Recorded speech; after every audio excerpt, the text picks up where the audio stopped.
Autoline Daily is brought to you by Bridgestone, your journey, our passion, and by Dow Automotive Systems, improving durability and increasing design flexibility with Betamate structural adhesives at dowbetamate.com.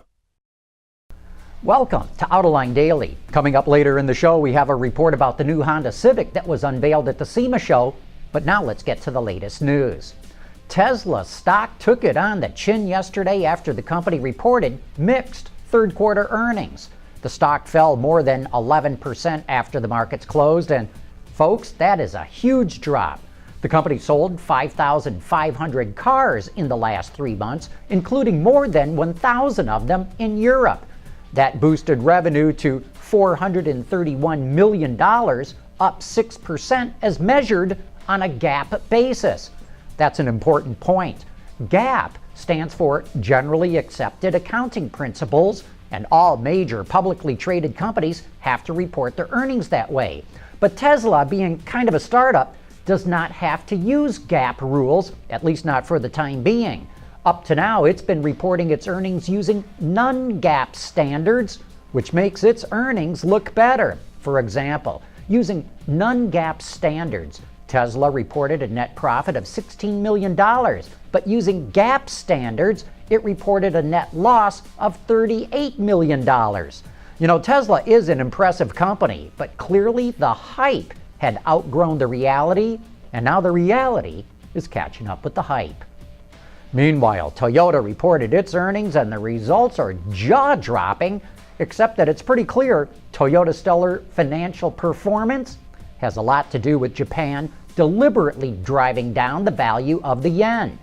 Toyota sold 4.4 million vehicles worldwide in the last 3 months, but that was down 1% from a year ago. But even though sales fell, revenue shot up nearly 15% to $114 billion. Net profit shot up 82% to $11.2 billion. That means Toyota is turning in net profits that are more than General Motors and Volkswagen combined. Toyota is a good company, but it's not twice as good as GM and VW, and that's why this devaluation of the yen is starting to raise political opposition in the United States and in Europe. A few months back, Cadillac's chief of global marketing, Don Butler, abruptly quit the company, and now they just named his replacement. Uwe Ellinghaus will take over the position starting at the beginning of 2014. He comes from Montblanc International, which makes luxury pens and watches, where he was the executive vice president of marketing and sales. Before that, Ellinghaus held a number of marketing positions at BMW from 1998 to 2012. And no doubt Caddy wants to tap into his knowledge of how to attract upscale customers. Mark Royce, the head of GM's North American operation, says they did pretty well with the Chevy HHR. It sold around 100,000 units a year, and he wants a small panel wagon back in the lineup for small shops and light deliveries.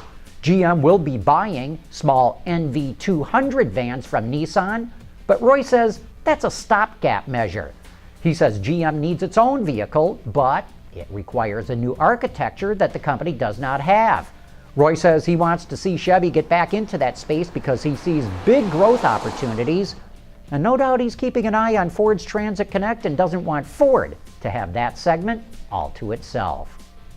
Car sharing is becoming more and more popular, and now the U.S. government wants to get in on the act. It's looking to see if car sharing can help reduce the cost of operating government fleets.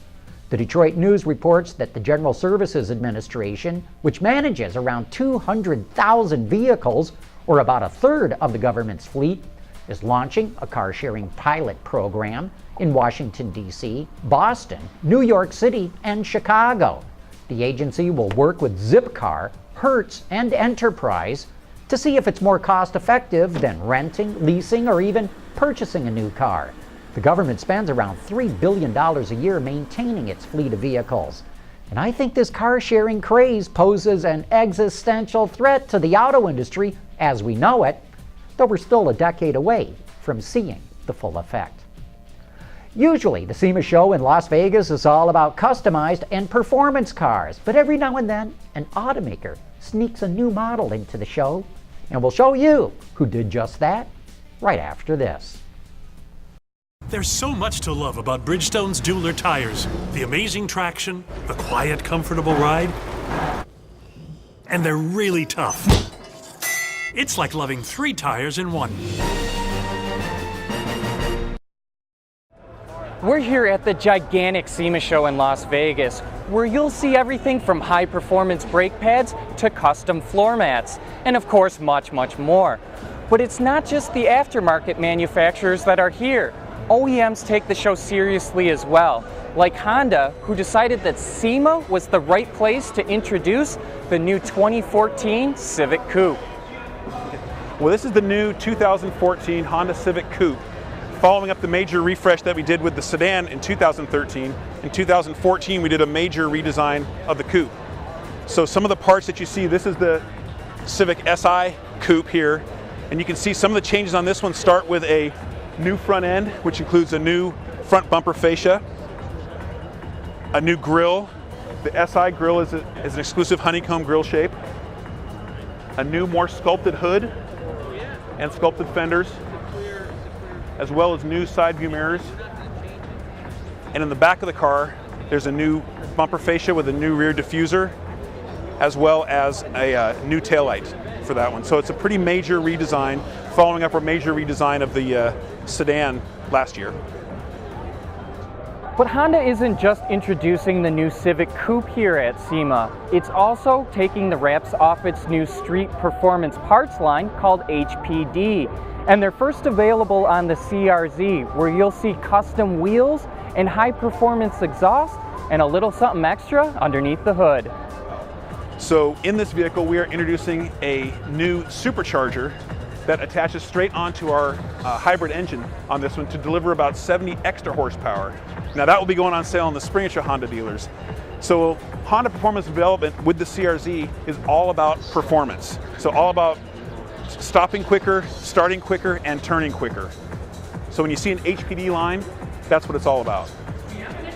Honda wasn't the only OEM to showcase its new vehicles here at SEMA. I'm here at the jam-packed Ford exhibit, where amongst other things, it'll be showcasing its EcoBoost-powered Daytona prototype. And right around the corner from here is Chevy, where it had a custom vet designed for the Gran Turismo video game. And Chrysler rounded out the day with the unveiling of its Mopar 14 Challenger. But that's it for us from the SEMA show. I'm Sean McElroy in Las Vegas, Nevada for Autoline Daily. We'll have a lot more behind-the-scenes look at the SEMA show in the coming days. But be sure to join us tomorrow night for Autoline After Hours. Our guest is the chief engineer on the new Corvette, Taj Jukter. Start thinking of the kinds of questions you would like to pose to him, and then get those questions into us. And then join me and the Auto Extremist for the best insider information in the business. And that wraps up today's report. Thanks for tuning in, and please join us again tomorrow.